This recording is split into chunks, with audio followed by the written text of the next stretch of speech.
Hello, Bucks fans, and welcome into the Journal Sentinel Live. I'm Kassidy Hill, joined by Jim Owczarski. Jim, you've had a chance to catch your breath now. Bucks season is over.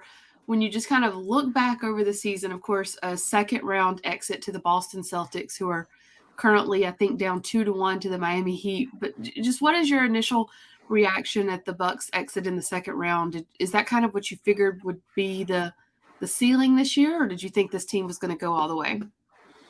No, you can't predict or assume injury, Cassidy. I think if Chris Middleton is healthy, we're talking about the Bucks and the Heat in the Eastern Conference Finals. I don't think I saw anything through 7 games that would indicate otherwise. I thought the Bucks would win in 7 without Chris Middleton, and I definitely feel that would have been the case. So, no, I think the ceiling was winning again. This was a championship caliber team.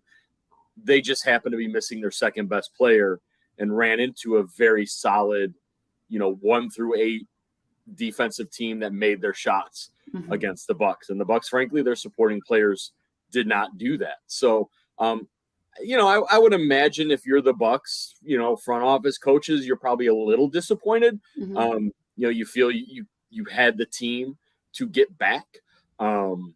But then again, like Wesley Matthews said in his exit interview, if you don't look back and say, what if, with Chris Middleton being gone, you're probably not human or really, being sort of honest with yourself. Right. So, no, I think it was a solid title defense. They won 51 games, which is still, a top 10 season in Bucks franchise history, even if it's sort of not up to par with what they've done in the last few years, regular season wise.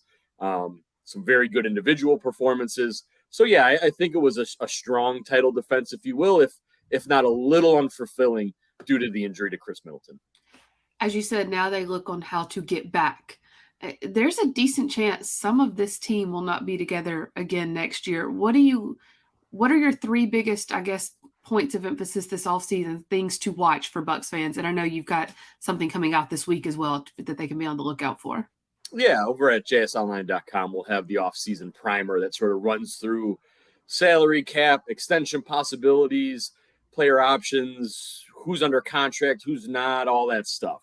And we can get into that, certain things, Kassidy, if you want to, if people watching or listening want to jump in. But, okay, so top 3 briefly, Kassidy. I think one is, what do the Bucks do with Bobby Portis and Pat Connaughton? And what I mean by that is both of those players have player options. Now, if they opt in, Bucks don't have to do anything. Bobby Portis, it felt like it is opting out. It's like a $4.7 million opt-in. I think he's ready to get paid after 2 years of sort of sacrificing for the betterment of the team and, frankly, for his own career. So what does that mean? The Bucks can offer him up to a 4-year, $50 million deal. That's it. They're sort of constrained by the rules of an early bird rights free agent, and that's what Bobby Portis is. Okay. So that's a good deal. That's $12.5 million a year. It's a decent contract. It doesn't have to be that long. Bobby could say 2 years, 25, and be a free agent again by the time he's 30. Or, Kassidy, a team with salary cap space might say, Bobby Portis is that guy for us. We want him for $60-70 million, and he's no longer a Milwaukee Buck. We don't know. That's why it's a player option. So that'll be interesting to see. I think, to me, Kassidy, the Bucks sort of have to offer the 4 for 50 because the way the NBA works, for fans maybe tuning in, if he leaves, they just don't have $4.5 million to give to someone else. The reason they can go above and beyond is because they have these early bird rights for him. They can go beyond the salary cap. They're allowed to do that just for him. They can't offer someone else $50 million. That's a Bobby Portis deal, or it's nobody's deal. So I think if you're the Bucks, you make that offer, and then the reason being, hey, someone's like, 2 years from now, what do you do? That's a tradable contract 2-3 years from now. So I think that if you're the Bucks, you're not going to get another player for $12.5 million other than Bobby Portis. So you might as well offer it. That's my opinion. Pat Connaughton sounded, Kassidy, like he might pick up his option. At the very least, he talked about winning a title for the Bucks next season. Could he opt out? Could there be a thought of, hey, I'm going to opt out. I'm going to sign a 1-year deal, $9 million. Again, go over you can use your bird rights, sign me for a little more money. Could offer him a 3-year deal for, $16, $17 million. Again, the Bucks can only do that with Pat Connaughton. If he leaves, they can't sign someone else. So the Bucks are kind of in a rock and a hard place with Connaughton and Portis. If they opt out, they kind of have to offer market value for Portis, and then maybe a little more for Pat. I don't know. That's if they opt out. So that's number one, because really, Kassidy, I mean, you're talking about your 6th and 7th men. If the starting 5 comes back intact, that's a big deal. So that's most people are going to wonder about those, Kassidy. So that's number one. And I mean, and as we saw this year, your 6th guy off is pretty dang important. Yes. And look, I understand Pat Connaughton maybe didn't make a ton of shots. Bobby Portis didn't make a ton of shots against Boston. But let's be real. Those are your best options. Part of the core, part of the championship. They're not old. They kind of have – if you're the Bucks, you kind of have to offer them a certain amount of dollars because they're the only ones you can offer that to. If they leave, I mean, you're scraping the bottom of the barrel. So now, again, that's why it's a player option. It's their choice. Number 2, Cassie, what I'm interested in is where is the Brook Lopez experience at for the Bucks? And what I mean by that is he's got 1 year left, $13 million, very manageable. He is, I could argue, maybe people argue, outperformed his contract he signed in 2019. Just coming off back surgery as a 34-year-old, 7-footer. It's his 2nd back surgery in his basketball life. And what I mean by this is do you double down on Brook Lopez as that rim protector, that floor spacer that can shoot some threes, and you say either A, we're going to ride it out. $13 million this year, Brook, we'll see what happens. Do you give him a 1-year extension, a 2-year extension, because you really think it's going to age well and he's a part of the defensive core? Or Kassidy, they don't have a lot of trade options, and Brook Lopez has value. I mean, he came back from the back surgery, which no doubt is scary, played well. He was a difference maker in that Boston series. Right. But they were shot out of the Boston series. The Celtics went small. 5, they call it 5 out in the NBA, Cassie, where it's just a bunch of threes, smaller guys shooting threes. And it wasn't just Brook Lopez and the Bucks. This was Rudy Gobert and the Utah Jazz. I mean, Rudy Gobert is the best defensive center in basketball. I mean, arguably the greatest defensive center of this generation. And for 2 straight postseasons, Kassidy, he was sort of rendered ineffective because the teams Utah played in the playoffs went smaller, shot threes. Okay, well, now is that the next wave? Right. Is that a thing that other teams can replicate that takes Brook Lopez off the court for you and therefore lowers his value if you're a Bucks front office or coaching staff? I don't know the answer to that. That's a really hard question. If the Bucks are willing to totally remake their defense and decide to move on from Brook Lopez, which we saw 69 games of, which makes Bobby Portis really important again, which is a whole other thing. So this is all connected, right? So these kind of 2 topics. Each decision begets the other. Yeah, and so that's interesting. So that would be number 2. What do you like the Brook Lopez thing? I guess the third, Kassidy, would be the draft pick for me, number 24. What do you do? Right. For a long time, I just assumed the Bucks would trade it. It's one of their few tradable assets, even though there isn't great value at 24. But I've had some folks tell me, look, if you're going to keep Lopez, maybe that's where you draft the next 6'10" guy. Right. To maybe be ready in 2 years. You need some younger players under a rookie deal. Packers fans are watching this. I mean, you're going to pay the quarterback $40 million. Well, that probably means one of the offensive linemen or receivers or running backs has to make like the minimum. Right. And that works the same way in basketball too, under a cap. So having a rookie deal and maybe a true first-round pick they like, Kassidy, that it's either the last part of a trade chip and a sweetener with Brook Lopez maybe being dealt, maybe Grayson Allen, or that's, no, we need to keep this pick and a guy we really like, at least for now, and kind of build the back end of the roster and maybe some younger players as Giannis's contract gets bigger, Drew's contract gets bigger, and maybe Chris Middleton's re-sign. I mean, they're going to kind of need some folks only making a couple $1 million. Right. We've got some questions here for fans, and we're going to get into those. If you have any questions, drop them in the comments. But before we do get to those, I want to build off of the draft pick conversation. As you said, number 24, no second-round pick that they had to give up. I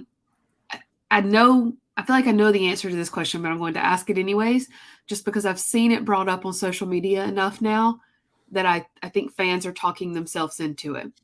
What are the chances, first of all, that Johnny Davis would still be there at 24?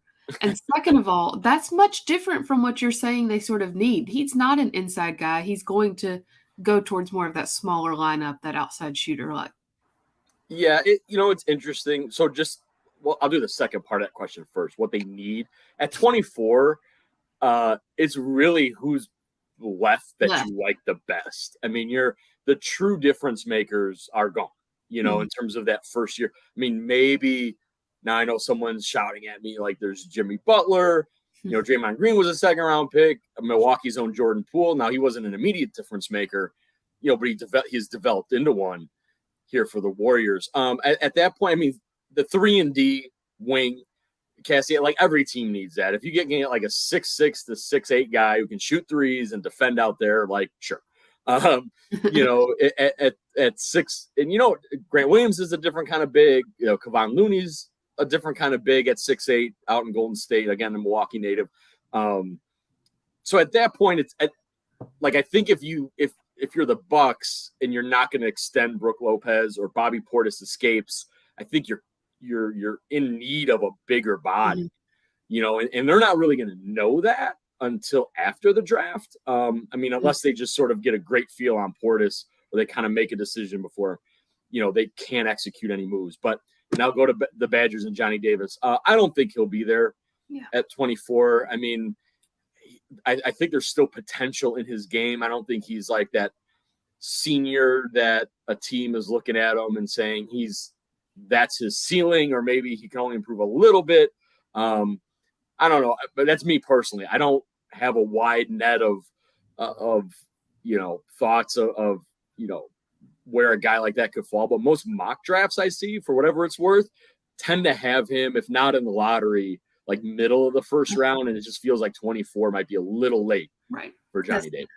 If he falls that far, there's a reason. Right. Your dog agrees. He is in the new Taco Bell commercial. Have you seen him in the Taco Bell commercial? I've heard about the Taco Bell commercial. I've not seen it. It's something. It is something. Let's grab a couple of questions from fans here. Adam asks, will George Hill be traded? Might be the only way to get him out of Bud's rotation. I like the qualifier there from Adam. Yeah, so George Hill can be traded. I mean, I don't know if he will be. I'll say this first, having covered the NFL for 6-7 years, Kassidy, I can't respect what George Hill did enough physically to get back on the court. I mean, he called it a rip or a tear between his T6, T7 vertebrae. To me, that means there's a disc issue that has to be addressed. He said he ripped his oblique. I can't imagine the amount of pain he was in. Right. But again, for fans, you don't get points, right? For kind of toughing it out. He can be traded. He's making $4 million next year. You can't really get a player for $4. I mean, like George Hill, you could got for $4 million because he was 35. He was 35 years old, and it was just like, I don't know if a guy like that is what's out there. I think he could be included if there is a deal. Like, again, it would have to be part of something. It would be Brook Lopez and George Hill and the draft pick. And George Hill's going because now it's a $17 million worth of salary cap that's going out, along with the draft pick. So, yes, he can be traded. Will he? I don't know. He's been in the league 15 years. He's been traded a bunch. He was part of the deal that brought Drew Holiday to Milwaukee in a lot of ways for that reason. So can't rule it out. But I think for the answer for fans, it's like, I don't think you can just trade George Hill. Right. I think it's part of you'd have to be ready for someone else to be going along with him. Like he's a package. He's a sweetener on a package. Michael asked, will Chris Middleton be healthy for next season? It should be noted that if the Bucks had gone on to play the Heat, they felt pretty confident Chris Middleton would be back, correct? I'll let you take it from there. No, so Chris said that he would not. He didn't Never think mind, he'd be that's ready to. undrafted. Yeah, he doesn't think he would have been ready for the start of the Heat series. Okay. So it was that. So he said, but now to answer the question, and thank you for that, he doesn't have to have surgery. He said it'll be able to heal on its own naturally. There were no setbacks during his rehab post-injury, during those four weeks he was out. It just was taking some time, and it would have required more time for him to get ready to play. So if we were doing this right now in the Middle Eastern Conference Finals, we'd still be wondering, hey, could Chris Middleton play in games, 6 and 7? But so that would have been a question still, but no, he's going to take some time off, actually rest and heal. But yeah, he should, unless something odd happens with his recovery, in this downtime, no, he should be ready to go once training camp opens in probably late September. And then one more question here. We'll go back to Adam. I think this may have been part of what you were addressing earlier, but just in case. He asked, do you think the Bucks will use the MLE, the mid-level exemption, for Pat and Bobby to, as they did not do that last year with PJ Tucker, I believe is what he's asking. Yeah. So what for others listeners are looking in. So the Bucks do have a taxpayer mid-level exception. Let's just call it $6.5 million. They are allowed to spread that among multiple players. For instance, last year, George Hill got $4 million. Yorgos Kalaitzakis got about $1 million. And then Rajon Tucker had about $30,000 when he came up at the very end of the season. So short answer is yes, they will use it. How they use it, I don't know. The Bucks, look, for teams like Milwaukee, the in-season trades, the late-season buyout market is probably more important than a single off-season move, because you just want that roster flexibility. You don't know who's going to get bought out. You don't know who might be the PJ Tucker of 2 years ago, who Houston all of a sudden falls apart. Right. No one thought that at the time. And then now he's disgruntled, wants to move, and he says, Milwaukee's my team. Like, you don't know when that'll happen, if that'll happen. So, yes, they'll use the exception. It's one of the few things a tax-paying team can use. How they do it, I don't know. They don't have a second-round pick. Kalaitzakis, people can argue about giving that guy $1 million. He's no longer on the team. At the time, they thought that was a worthwhile investment and use of that resource.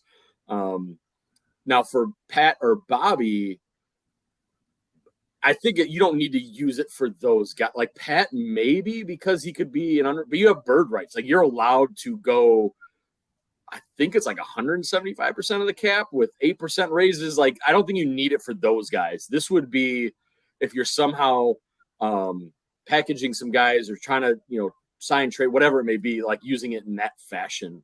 So they'll use it, but is it all used this offseason, or do they want to bank $2 million of it for later in the year? For instance, Rajon Tucker was able to do it. I don't know. That's how they do it. I don't know, but yes, they will. Good question from Adam. We're going to let Jim go. As he said, he has a piece coming out on JS Online this week with a full deep dive look into the Bucks offseason and moves they could make. So make sure you check that out. Jim, thank you so much for all of your coverage this season and for your time today. Well, my pleasure, Kassidy. Thank you. Thanks, guys. Bye.